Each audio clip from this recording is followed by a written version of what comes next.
हमारे एक उस्ताद बहुत सख्त मिजाज थे।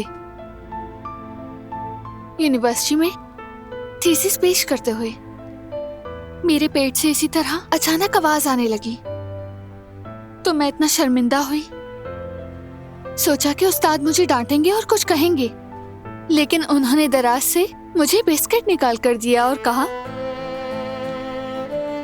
आइंदा खाली पेट इम्तिहान में मत आना, दिमाग पर बुरी तरह असर पड़ता है।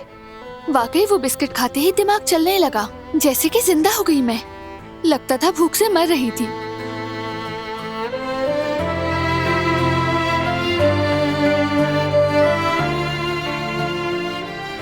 ऐसे क्यों देख रहे हो? तुम्हारी खुशी और ये मुस्कुराहट और इन खूबसूरत आंखों के लिए मैं तुम पर फिदा हूं दिलान। दिन ब दिन मोहब्बत में डूबता जा रहा हूं। तुम शर्मिंदा कर रहे हो मुझे। मत हो शर्मिंदा, सच है ये।